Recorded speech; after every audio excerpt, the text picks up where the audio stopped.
This is my first open mic. I'm not singing, I don't have a guitar. I'm a little unprepared. But right now, I got a little poem for you called Sellout Preacher Bigot. Why should I have to die for my art? Is my suffering any less authentic if it helps me to survive? Is my creativity now gimmicky if I use it frequently? Am I an artist or a salesman? Is my art based solely upon the sacrifice I make to creating? Must I commit suicide for my art to have an impact? If the words I write end up on a mug, am I now fake?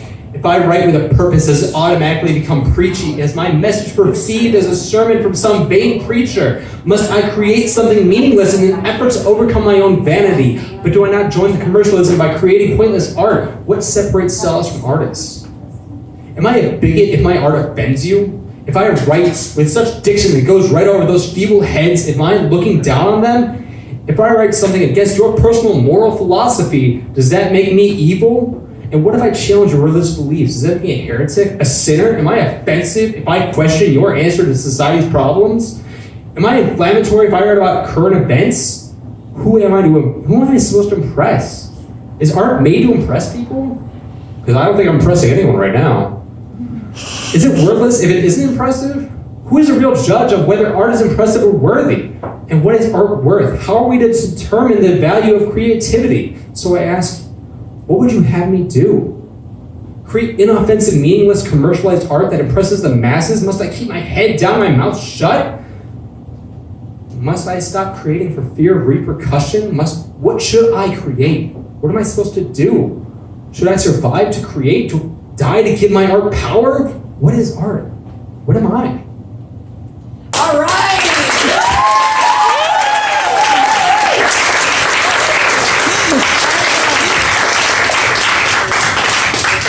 Thank you. So I got two more, actually from high school, funny enough. Really quick ones. Today is the beginning of the rest of my life. Tomorrow is the end of today's life. Yesterday I was someone else, and now it could be the time for its ego to end. Or tomorrow I could end up dead. But yesterday I died. No one realized. Not even me. And then...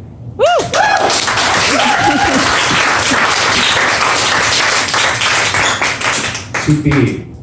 I must act as something beyond myself. I'm but an existence, but I'm an appearance, an influence. I'm an existential part of myself.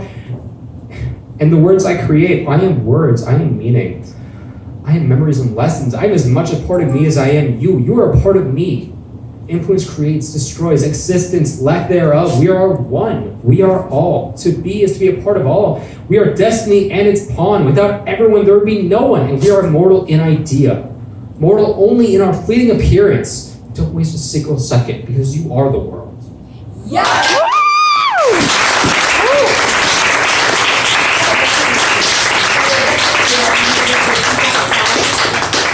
And just one last quick one.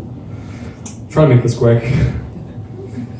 Office chairs line the windows of ivory towers that tickle the sky, and occasionally we look up and marvel. Oh, what a beautiful sight, like a pillar of purity reaching into the clouds, extracting from the heavens a moral condemnation. Suits and ties line the pearly gates, even David's wearing Armani.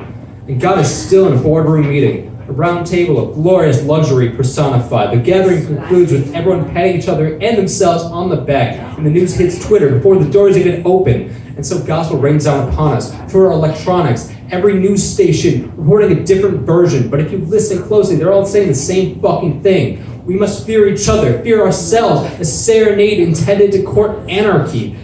But the song and dance isn't new. Change doesn't come from complacency, and things are changing all around us. My musings, cathartic at best, but pointless as those around me panic. Gunshots and screams fill the air, and then it's chance. We are right. And the crowd goes restless. Fires begin, and amidst the fearful chaos, violence erupts. Bottles, trash cans, rocks. People are bleeding and crying out, and so the violence grows. Until the chaos has reached a climax. With the tear gas, riot officers, and broken people, all sides retreat and take account of their losses, looking one more time upward.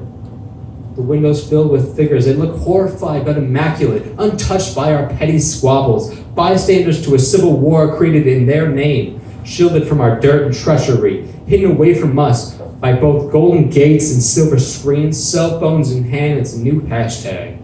So what started with a bang has ended with a tweet.